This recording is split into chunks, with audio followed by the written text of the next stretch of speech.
जय सनातन धर्म की। प्रिय सनातनियों, आप सभी का स्वागत है हमारे इस कार्यक्रम में। सनातनियों, मैंने आपको एक वीडियो दिया था। पिछले अपने वीडियो में मैंने कहा था कि किस तरह से ट्रंप का अगला निशाना अब कौन बनने वाला है। यानी ट्रंप का अगला निशाना अब ईरान के बाद में कनाडा है और उसे वो अपना राज्य बनाना चाहता है और इस महत्वाकांक्षी प्रोजेक्ट पर वो काम अब शुरू करने वाला है। काम तो पहले ही शुरू कर चुका है, लेकिन अब उसको असली जामा पहनाएगा, क्योंकि ट्रंप के हौसले इस समय पर बुलंदियों पर हैं। क्योंकि एक के बाद वो एक ऐसे घटनाक्रम को दुनिया के अंदर अंजाम देते जा रहे हैं जिससे उनकी महत्वाकांक्षा को बल मिल रहा है। ये परिस्थिति किस तरह की है दुनिया के लिए, इस बात का ही आकलन मैं आपको आज के इस वीडियो में दे रहा हूं। सनातन, ये परिस्थिति दुनिया के लिए इधर कुआं और इधर खाई की है। अगर मान लीजिए इस माहौल के अंदर ईरान लगातार डटा रहता है युद्ध के अंदर, तो इस युद्ध के भयानक होने की संभावना बनेगी।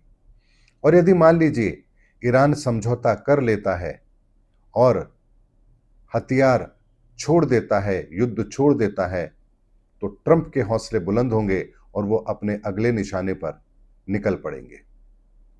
इसीलिए एक बात को समझिए, इस दुनिया के अंदर वर्तमान के अंदर जो पॉलिसी काम कर रही है वो बहुत ही विचित्र है। विचित्र इसलिए है कि अब तक तो हमें यही नहीं पता कि आखिर हमारा देश चला कौन रहा है। या हमारे देश से मतलब मैं दुनिया के देशों की बात कर रहा हूं। यानी दुनिया के देशों को यही नहीं पता कि उनका देश आखिर चला कौन रहा है। मैं ये वहां के लोगों की बात कर रहा हूं। यानी इस दुनिया की जो जनता है, आम जनता है, उनको तो यही नहीं पता कि उनका देश आखिर चला कौन रहा है। कहने को वो मतदान करते हैं, सरकार चुनते हैं, देश में उनका राष्ट्रपति है, प्रधानमंत्री है, लेकिन वास्तव में क्या यही तरीका है सरकार चलाने का? क्या इसके पीछे कुछ और कहानी भी काम करती है? इस बात की गंभीरता को आज आप जरूर समझ लीजिए। पाकिस्तान के अंदर इमरान खान प्रधानमंत्री थे, अमेरिका के खिलाफ जाते हैं और वहां पर सत्ता परिवर्तन हो जाता है। अब आप एक बात बताइए, पाकिस्तान के अंदर सत्ता परिवर्तन हो रहा है, तो क्या अमेरिका के वोटर वहां आकर के वोट डाल रहे हैं? वोट तो वहां की जनता ने ही डाले हैं। वहां की जनता ने ही पाकिस्तान के अंदर सत्ता परिवर्तन के बाद में नई सरकार को मोहर लगाई है। तो ऐसे में आपको लगेगा कि वहां जो सरकार आ रही है वो तो वहां की जनता ने चुनी है, इसमें अमेरिका का क्या रोल हो सकता है? तो एक बात को समझिए कि इस समय पर दुनिया के अंदर कुछ देश हैं जो चाहते हैं कि पूरी दुनिया के अंदर उनका शासन रहे, और शासन भी ऐसा जहां उनको कुछ खर्च ना करना पड़े और वहां की सरकारें उनके हाथ की कठपुतली रहे। और इसके लिए वो अपने पसंद की सरकार उन देशों में चाहते हैं। लेकिन कोई सरकार यदि किसी देश की उनके पक्ष में ना हो, तो फिर यहां सत्ता परिवर्तन का एक खेल शुरू होता है। और कैसे होता है, इस बात की गंभीरता को समझिए। आज का वीडियो बहुत ही महत्वपूर्ण होने वाला है। सनातनियों, एक उदाहरण लेते हैं भारत का। मैं उदाहरण के तौर पर भारत ले रहा हूं ताकि आपको परिस्थितियां आसानी से समझ आए। मान लीजिए भारत के अंदर वर्तमान के अंदर सरकार है भारतीय जनता पार्टी की और उसके प्रधानमंत्री हैं नरेंद्र मोदी जी। अब अमेरिका चाहता है कि भारत उसके अनुसार चले, और भारत की सरकार यदि अमेरिका के अनुसार चले तो यहां किसी तरह की कोई प्रॉब्लम नहीं है, सब चीज बड़े आराम से चलती रहेगी, क्योंकि अंतर्राष्ट्रीय लेवल पर अमेरिका भारत के साथ खड़ा हो जाएगा। लेकिन यदि मान लीजिए भारत सरकार कहती है कि हम अमेरिका की इन बातों को नहीं मानेंगे क्योंकि ये हमारे देश की नीतियों के खिलाफ है, तो यहां अमेरिका अब भारत के अंदर सत्ता परिवर्तन करवाएगा। अब सत्ता परिवर्तन करवाएगा तो क्या कराएगा? क्या अमेरिका के वोटर यहां के वोट डालेंगे? ऐसा भी नहीं होगा। तो यहां पर एक नीति पर काम होता है कि अगर भारत में सत्ता परिवर्तन करवाना है तो अब उस नीति पर चलो जहां भारत के अंदर अस्थिरता पैदा हो। यानी मिडिल ईस्ट के अंदर कुछ ऐसा माहौल क्रिएट करेगा अमेरिका जिससे ऑयल प्राइसेस बढ़े। ऑयल प्राइसेस बढ़ेंगे, हमारे देश के अंदर महंगाई बढ़ेगी। दूसरी तरफ भारत की जनता यानी कोई भी जो देश है, उसकी जनता का, उनका सोच का दायरा क्या है, उनकी भावनाएं कहां से अटैच हैं, वो किस तरह की सोच पर काम करते हैं, कहां वो भावनात्मक निर्णय लेते हैं और कहां अपनी समझ का प्रयोग करते हैं, इस पर गहनता से विचार करके फिर एक्शन तय होते हैं। अब जब हम भारत का उदाहरण ले रहे हैं, तो अब यहां लीजिए कि भारत के लोग पाकिस्तान को लेकर के बहुत सेंसिटिव हैं। हिंदू मुस्लिम इस बात पर बहुत ज्यादा मतभेद भी होते हैं। ऐसे में अमेरिका जो अपनी अगली चाल चलेगा, वो पाकिस्तान को कहेगा कि तुम भारत के अंदर अशांति फैलाने का काम करो, इसके बदले जो तुम्हें पैसा चाहिए, जो चीज चाहिए, वो मैं तुम्हें उपलब्ध कराऊंगा। और पाकिस्तान पहलगाम जैसी घटना को अंजाम देने की कोशिश करेगा या अंजाम देगा। अब भारत की जनता के सामने परिस्थितियां अलग है, सरकार के सामने परिस्थितियां अलग हैं। उन्हें चाह करके भी जवाब तो देना पड़ेगा, क्योंकि ये नाक का प्रश्न है। इज्जत से बढ़कर कुछ नहीं होता।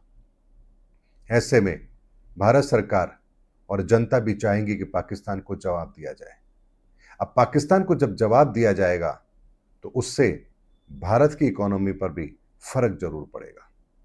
उसके अलावा भारत के अंदर वो कौन लोग हैं जो भारत की नीतियों के खिलाफ हैं, उन लोगों को प्रमोट करना शुरू किया जाएगा। भारत के अंदर जो विपक्ष में लोग बैठे हैं, उनमें से कौन ऐसा व्यक्ति है जो अमेरिका की आइडियोलॉजी पर काम करने को तैयार है, उस व्यक्ति को संपर्क में लिया जाएगा। ऐसे में ऐसी बहुत सारी परिस्थितियों का निर्माण किया जाएगा जिससे उस देश के अंदर का जो माहौल है वो गड़बड़ होना शुरू हो जाए। अब आपको लगेगा क्या इस समस्या का समाधान फिर सरकारों के पास नहीं है? बिल्कुल नहीं है। और क्यों नहीं है, इस बात को भी समझ लीजिए। पाकिस्तान भारत के साथ कब तक ये छेड़छाड़ करता रहेगा, ये कौन तय करेगा? ये पाकिस्तान तय नहीं करेगा, ये अमेरिका तय करेगा। यानी जब तक अमेरिका के हित नहीं सधेंगे, वो पाकिस्तान को कहता रहेगा कि तुम इंडिया के साथ इस तरह की नीति पर काम करते रहो।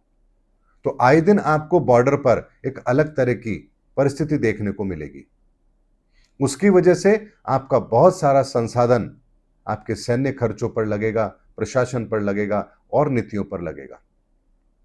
तो कहीं ना कहीं आपकी विकास योजनाएं प्रभावित होंगी। जिन देशों से आपका सामान आता है आपके देश के अंदर, मान लीजिए हम पाम ऑयल और बहुत सारी चीजों का इंपोर्ट करते हैं, उन देशों के साथ में कुछ ऐसे ट्रेड संधियां होंगी जिससे भारत में आने वाला वो सामान महंगा हो जाए, तो आपके देश में महंगाई बढ़ेगी।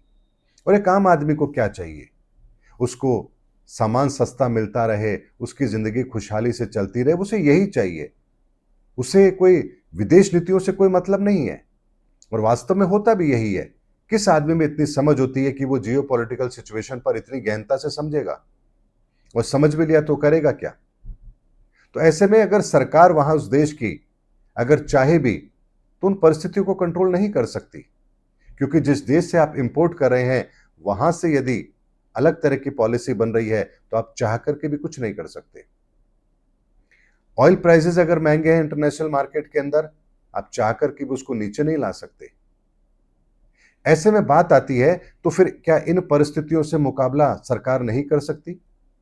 क्या ऐसा नहीं कर सकती कि अगर इंटरनेशनल मार्केट के अंदर ऑयल प्राइसेस बढ़ रही हैं, तो भारत के अंदर टैक्स को कम कर दिया जाए, रिफाइनरी जो टैक्स हैं, जो पेट्रोलियम प्रोडक्ट पर हैं, उसको कम कर दिया जाए, जनता को राहत दे दी जाए, इंपोर्ट ड्यूटी कम कर दी जाए, उससे जनता को राहत दे दी जाए। तो सनातन एक बात को समझिए, अगर कोई ऐसी परिस्थिति से कोई घटनाक्रम बना है जो थोड़े समय के लिए है और अपने आप ठीक हो जाएगा, तो वहां सरकार तत्काल ये कदम उठा लेती है। लेकिन यदि सिचुएशन ऐसी है कि कोई कंट्री आपके देश की सत्ता कोई बदलना चाहता है, तो सरकार ये बात समझती है। हमारा अपना एक खुफिया तंत्र होता है, वो काम करता है, इनपुट सरकारों के पास रहते हैं। ऐसे में जब पता होता है कि ये लड़ाई वो लड़ाई है जो सरकार के बदलने तक रुकने वाली नहीं है, तो ऐसे में ये 6 महीने चलेगा समय, 12 महीने चलेगा, साल चलेगा, 2 साल चलेगा, कहा नहीं जा सकता। और ऐसे में यदि मान लीजिए तत्काल कोई राहत दे दी जाए जनता को, तो फिर टैक्स कलेक्शन कम हो जाएगा और उसका भी सीधा असर हमारी ग्रोथ पर पड़ेगा। यानी सरकार जो अपने खर्चे कर रही है, जो कर्मचारियों की सैलरी है, अस्पताल के खर्चे हैं, सड़कों पर जो खर्च हो रहा है, सेना में जो खर्च हो रहा है, शिक्षा पर जो खर्च हो रहा है, उसमें कटौती करनी पड़ेगी और इसका असर भी देश की जनता पर पड़ेगा। तो ऐसे में इधर कुआं है, इधर खाई है, आप करेंगे तो क्या करेंगे? ये वो परिस्थिति होती है जो किसी भी देश की सरकार के लिए संभालना संभव ही नहीं है। ऐसे में आप चाह करके भी कुछ नहीं कर सकते और ये जो माहौल होता है, ये माहौल इस तरह से बना दिया जाता है कि जनता चाहती है बहुत हो गया, बहुत परेशान हो गए, पेट्रोल महंगा है, सब्जियां महंगी हैं, दालें महंगी हैं, नौकरियां नहीं हैं, बहुत सारी परिस्थितियां ऐसी क्रिएट हो जाएंगी जहां व्यक्ति चाहेगा अब इस सरकार को बदल दो। और यहीं से असली खेल शुरू होता है। फिर दो परिस्थितियां बनती हैं, या तो विपक्ष में से कोई एक ऐसा नायक खड़ा होगा कि जनता उस पर विश्वास करेगी, जैसा 2014 में हुआ। 2014 के अंदर जब कांग्रेस की सरकार गिरी या हटी, अपना टेनर उन्होंने पूरा किया और उसके बाद भारतीय जनता पार्टी की सरकार आई, तो जनता को एक नायक के रूप में प्रधानमंत्री नरेंद्र मोदी जी दिखे और जनता ने उन पर अपना विश्वास जताया और सरकार को उखाड़ फेंका। लेकिन यह तो तब होता है जब कोई नायक आपके देश में हो। लेकिन ऐसी परिस्थिति में जब कोई नायक आपके देश में हो तो इंटरनेशनल इन्वॉल्वमेंट बहुत कम होती है, क्योंकि वो जानते हैं कि इस देश के अंदर जो विपक्ष का जो नेता है वो भी मजबूत है। तो अगर हमने सत्ता परिवर्तन कर भी दिया तो ये विपक्ष के नेता को अपने पक्ष में लेना ये भी बहुत मुश्किल काम होगा। तो ऐसे देशों से उस देश की सरकारें, यानी जो अपनी सरकार का कंट्रोल चाहती है उस देश में, वो दूर रहती है। और इसीलिए किसी भी देश के अंदर विपक्ष का मजबूत होना जरूरी है और विपक्ष के अंदर ऐसे नेता का होना जरूरी है जिसकी आइडियोलॉजी बहुत स्पष्ट हो और देश के फेवर में हो। अगर ऐसी परिस्थिति होगी, उस देश पर कोई भी देश आंख उठाकर देख ही नहीं सकता। लेकिन अगर विपक्ष कमजोर है और विपक्ष के अंदर कोई नेता ही नहीं है, तो ऐसे में इंटरनेशनल ताकतों को उस देश पर अपनी नीति को लागू कराना कोई मुश्किल काम नहीं होता है। और भारत इस समय इसी परिस्थिति से गुजर रहा है। यानी जहां अमेरिका भारत की सरकार को अस्थिर करना चाहता है, लेकिन भारत के पास में कोई विपक्ष का ऐसा नेता नहीं है जिसकी आइडियोलॉजी भारत के संदर्भ में कहें तो नरेंद्र मोदी जी के समकक्ष हो, जो नरेंद्र मोदी जी की तरह ही एक विजन रखता हो भारत को आगे ले जाने का, ऐसा वैक्यूम अभी विपक्ष के अंदर जरूर है। ऐसे में वो सरकारें क्या करती है, यानी कि वो जो विदेशी सरकारें हैं, या मैं बात करूं अमेरिका, तो वो यहां क्या करेंगे, उस देश के अंदर ऐसे व्यक्ति को ढूंढेंगे जो उनके हाथ की कठपुतली बन सके, चाहे विपक्ष में वो किसी भी दल के अंदर हो, और उस व्यक्ति को प्रमोट करने का काम किया जाएगा और उसके नाम पर दूसरों के साथ एक सहमति बनाई जाएगी। और दूसरे इसलिए तैयार हो जाएंगे क्योंकि उन्हें पता है कि हम अकेले तो सत्ता में आ नहीं सकते, तो चलो जो सत्ता में है उसको हटाने के लिए अगर इस समय पर हमें थोड़ा बहुत समझौता करना पड़ रहा है तो कर लेते हैं, बाद में देखेंगे 6 महीने बाद फिर सरकार गिरा देंगे। तो उनका अपना निजी स्वार्थ ये होता है। ऐसे में उस देश के अंदर जो कमजोर प्यादा होता है उसको आगे लाने का काम किया जाता है। और आपने बांग्लादेश में ऐसा ही होते हुए देखा है। शेख हसीना के संबंध भारत के साथ अच्छे थे, अमेरिका चाहता था कि वो भारत के साथ संबंध खराब करे, उन्होंने मना किया, लिहाजा उनकी सरकार को ही बदल दिया गया और वहां ऐसे व्यक्ति को बिठा दिया गया जो अब अमेरिका के हाथ की कठपुतली है। यही काम उसने पाकिस्तान में किया, और लेकिन पाकिस्तान के अंदर इमरान खान ने अमेरिका का साथ देने से मना कर दिया तो वहां पर सत्ता परिवर्तन कर दिया गया। यानी हमारे भारत के दोनों पड़ोसी पाकिस्तान और बांग्लादेश, उन दोनों के अंदर जो पिछली सरकारें थी वो कहीं ना कहीं इन शर्तों को मानने को तैयार नहीं थी कि भारत के साथ संबंध खराब किए जाएं, क्योंकि वो ये जानते थे कि अगर हमारी देश को भी तरक्की करनी है तो पड़ोसियों के साथ संबंध तो अच्छे रखने पड़ेंगे। ऐसे में उन दोनों सरकारों को उखाड़ने का काम अमेरिका ने किया है। अब यहां पर जो कमजोर प्यादा होता है, जब उसको आप सत्ता के अंदर ले आते हैं तो वो फिर आपकी नीतियों पर काम करता है। अब बात आती है, कमजोर प्यादा आप ले आए, हमारी देश की समस्या का क्या, महंगाई का क्या, जो पड़ोसियों के साथ जो मतभेद होते हैं उसका क्या। तो यहां पर उस कमजोर प्यादे को बिठाने के बाद फिर एक एक करके चीजों को रिलीज किया जाता है। फिर पाकिस्तान को कहा जाएगा अब तुम्हें हिंसा नहीं करनी है, झड़प नहीं करनी है, शांति रखो। तो पाकिस्तान की तरफ से जो घटनाक्रम हो रहा था वो रुक जाएगा। जैसे ही वो रुकेगा, देश में थोड़ी शांति नजर आएगी। मिडिल ईस्ट जहां से क्रूड ऑयल आ रहा है, वहां के हालातों को ठीक किया जाएगा। ऑयल प्राइसेस नीचे आएंगे। आपके घर के अंदर यानी आपके देश के अंदर महंगाई में कमी आएगी। जिन देशों से आप इंपोर्ट कर रहे हैं उन देशों के साथ भी माहौल को ठीक किया जाएगा, ताकि आपके देश के अंदर जो आयात है वो आपको महंगा ना पड़े। यानी एक के बाद एक धीरे धीरे परिस्थितियां फिर सामान्य की जाएंगी। और जनता को क्या लगेगा, हमने सरकार को उठा के सही किया है। यानी देखिए, अब जो नई सरकार आई है वो कितना हमारे हितों का ख्याल रख रही है। देखो परिस्थितियां कितनी सामान्य हो गई, जबकि वास्तविकता ये है वो परिस्थितियां तो डमी पैदा की गई थी आपकी विचारधारा को बदलने के लिए, ताकि आप मजबूर हो सरकार को बदलने के लिए। इसीलिए सनातन एक बात को समझिए, राष्ट्रीयता जिसे हम नेशनलिटी कहते हैं उसका होना बहुत जरूरी है। कभी भी उन परिस्थितियों को अपने दिमाग पर हावी नहीं होने देना चाहिए जो हमारे देश की अस्मिता से समझौता करवाए, चाहे फिर आप विपक्ष में हैं या पक्ष में हैं। ऐसे में सनातन एक बात को समझिए, वर्तमान के अंदर यही दौर चल रहा है दुनिया के अंदर, जहां अलग अलग देशों को लेकर के एक ऐसी नीति पर दुनिया काम कर रही है जहां पूरी दुनिया के अंदर उन देशों का कंट्रोल उस देश के हाथ में हो।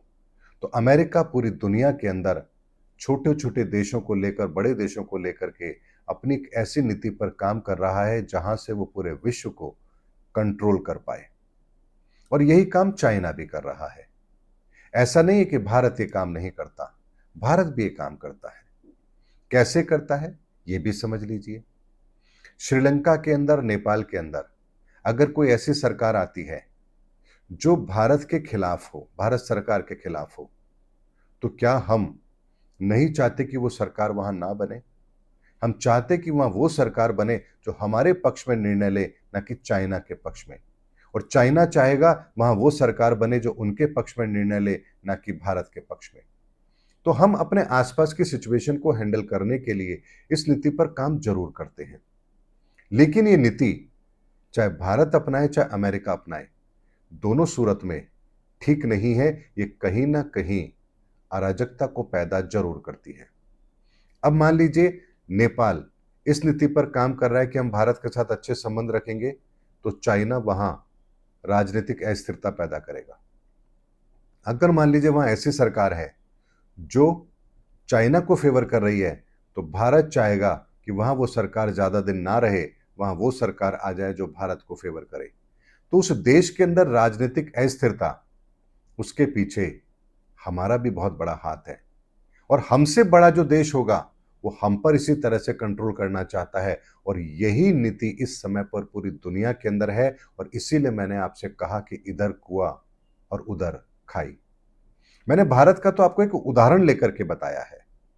इस बात को आप ऐसे मत समझिएगा कि मैं कोई प्रधानमंत्री नरेंद्र मोदी जी की तारीफ कर रहा हूं या सरकार की तारीफ कर रहा हूं।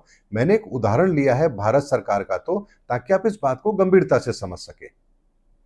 और इसी नीति पर इस समय पर दुनिया के अंदर अमेरिका काम कर रहा है, जो हर देश के अंदर अपने प्यादे बिठाना चाहता है, ताकि उसको जो काम करना है वो उस तरीके से कर सके। जहां वो सत्ता परिवर्तन करवाना चाहेगा वहां वो सत्ता परिवर्तन करवाएगा। और जहां वो अपनी ताकत से जो वर्तमान के राष्ट्राध्यक्ष हैं उनको झुकाने में कामयाब होगा तो वहां उनको वो झुकाएगा। जैसे यूक्रेन तैयार हो गया डील के लिए तो यूक्रेन के अंदर शांति, ईरान तैयार हो जाएगा डील के लिए, ईरान में शांति। इसी तरीके से वो डील के लिए तैयार करेगा, या तो आप मान जाइए, नहीं तो आपकी सरकार को उखाड़ फेंका जाएगा। और यहां पर ये बात आपको और बता देना चाहता हूं मैं, ईरान के अंदर वो सत्ता परिवर्तन करा के ही दम लेगा, यानी वो किसी भी हालात के अंदर ईरान के अंदर बिना सत्ता परिवर्तन के इस कार्य को पूरा नहीं करेगा। इसीलिए ईरान के अंदर अब सत्ता परिवर्तन का खेल शुरू होगा। और जो उदाहरण मैंने आपको आज दिया है, ये मैं ईरान के पक्ष में आपको कहूं कि उसको वहां से लेके देखिए तो आपको बात समझ में आ जाएगी। लेकिन ईरान के पक्ष में मैं लेकर बात कहता तो आपको समझ में नहीं आता वहां का पॉलिटिकल सिचुएशन क्या है, किस तरह से विपक्ष है, कौन नेता है, आपको समझ में बात नहीं आती। इसीलिए मैंने भारत का उदाहरण लेकर के आपके सामने बात रखी है। और इसे ही कहते हैं कली के द्वारा पूरी दुनिया पर एकाधिकार की कोशिश। क्योंकि कली एक आइडियोलॉजी है और इस समय जो आइडियोलॉजी पूरी दुनिया को अपने पक्ष में करने का काम कर रही है, वो आइडियोलॉजी इस दुनिया को अंधकार में लेकर जाने वाली है। इसीलिए इस आइडियोलॉजी का तोड़ केवल एक ही है और वो है कल्कि की विचारधारा। और इसीलिए सनातनियों, धर्म युद्ध तो होगा और धर्म की स्थापना भी जरूर होगी। क्योंकि अंधेरा चाहे जितना बड़ा विशाल क्यों ना हो, रोशनी की एक छोटी सी लौ भी उसके अस्तित्व को समाप्त कर देती है। लेकिन रोशनी के अस्तित्व को समाप्त करने के लिए अंधेरे के पास कोई विकल्प होता ही नहीं है। उम्मीद करता हूं सनातनियों, मेरी बात आपको बहुत अच्छी तरह समझ आई होगी। अगर फिर भी कुछ लोग राजनीतिक चश्मे से इस वीडियो को देखें और नीचे कमेंट्स करें तो उनकी बुद्धि पर मुझे बहुत तरस आ रहा है। मिलेंगे अगले वीडियो के अंदर फिर किसी नए सब्जेक्ट के साथ, एक नए दृष्टिकोण के साथ। तब तक के लिए जय सनातन धर्म की, जय धर्मयुग की, जय सनातन विश्व।